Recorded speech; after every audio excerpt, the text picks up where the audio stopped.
Hey, what's up YouTube?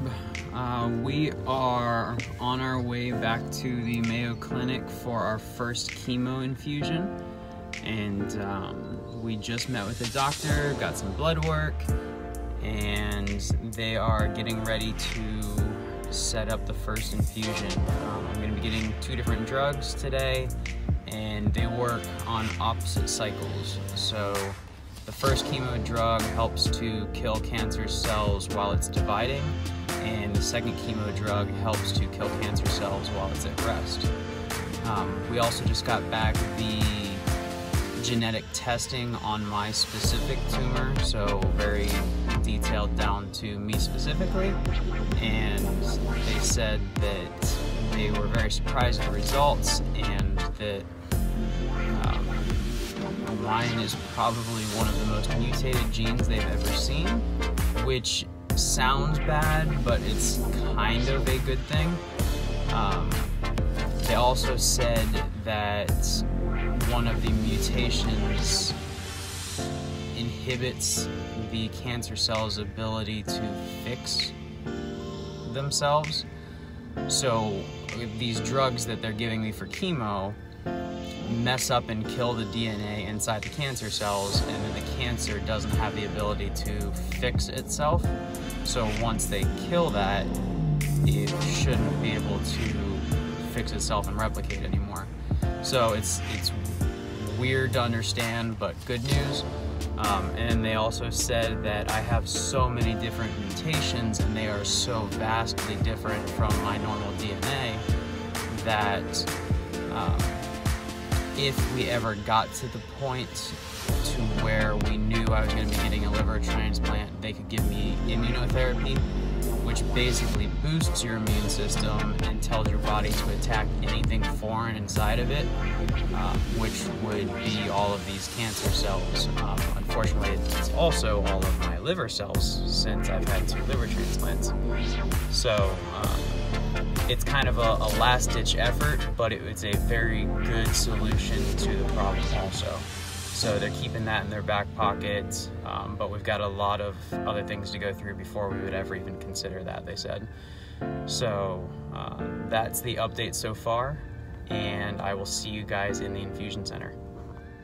Alright, so we are in the infusion room. It took 4 different nurses, 8 different pokes to be able to start my IV, but it's finally in, and I've been getting the drugs for, I don't know, maybe 3 hours now, so I still have got about an hour and a half left. Sweet IV pole.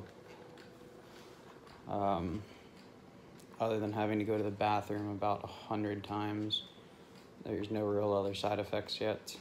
They said I should start experiencing side effects maybe 3 to 5 days after the infusion, but that's about it. That's it.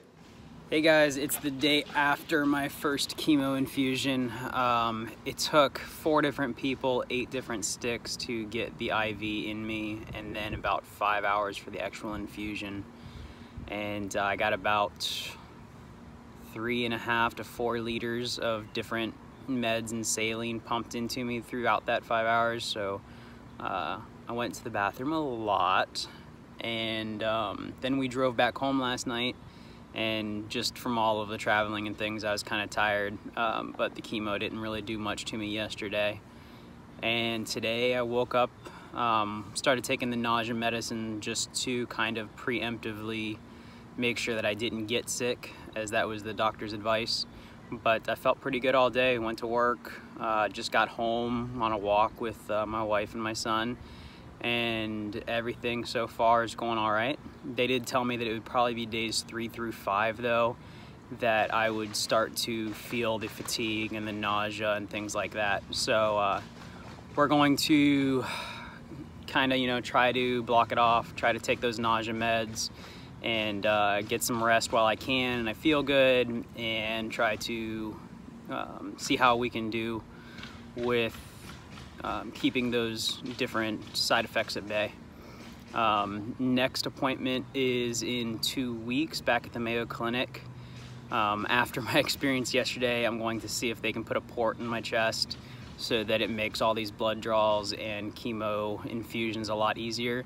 And then after that, we're going to try to move the infusions closer to home. So tomorrow morning, I actually have an appointment with the Florida cancer specialists up in Newport Richey, and it was a recommendation from my doctor at Mayo Clinic. So hopefully they'll agree with the treatment plan and keep with what Mayo would be doing, and they can just kind of share responsibility on that. When you do that, when you transfer somewhere closer, technically they become your new oncologist and your new doctor, and they can take whatever treatment plan they feel is right. But because it came from Mayo Clinic as a recommendation, and they know that I'm going to be taking my post-care back to Mayo Clinic, I'm hoping that they can just kind of stay on the same treatment plan and work everything out between the two of them. That's it for today. I'll post another video in a couple days just with an update of how I'm feeling and things, and we'll go from there. Thanks for watching, guys. If you want to know when I post new videos, you'll have to subscribe to the channel and hit that bell. It's a really big help to me, really lets me know that you guys are following along and that I should continue to do these videos. And I just want this story to be shared so that other people that have to go through this same thing can not feel like they're alone, kind of have a little bit better what to expect knowledge.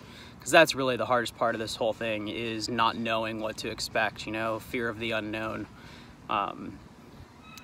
You know, doctors do the best they can to kind of tell you what the average is and things like that, give you a lot of percentages, and they say soon or very soon or, you know, marginally, and they use very vague words like that. So I just want to share my story so that you can see from somebody who went through it. Usually I've got a harder time than most going through things, so hopefully it'll be on the harder side and you guys will do even better than I do. But keep going, subscribe to the channel, hit that notification bell, and you'll know every time I update it. And I can hear my kid running down the driveway, so I'm gonna go. Have a great day, guys.